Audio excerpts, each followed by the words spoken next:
হাই everyone, আজি আমাৰ ঘৰত এডাল বহুত ডাঙৰ সাপ ওলাইছিলে ঘৰৰ পাছফালে। আৰু সাপডাল ওলোৱাৰ লগে লগে আমি সকলোৱে বহুত ভয় খাইছিলোঁ।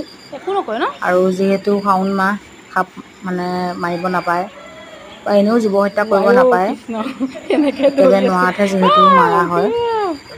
যিহেতু সাপলে আমাৰ সকলোৰে ভয় লাগে। তাৰপিছতে এই দাদাজনে মানে সাপ ধৰে আমাৰ ইয়াত। তেখেতলৈ আমি ফোন কৰিলোঁ, ফোন কৰাৰ লগে লগে দাদাজন আহিলে।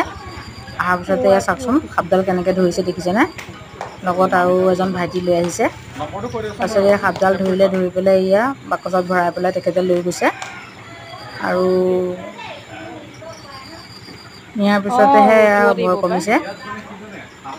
দেখিছে কেনেকৈ সাপডাল ধৰিছে, দেখিয়ে একে ভয় লাগি গৈছে আৰু।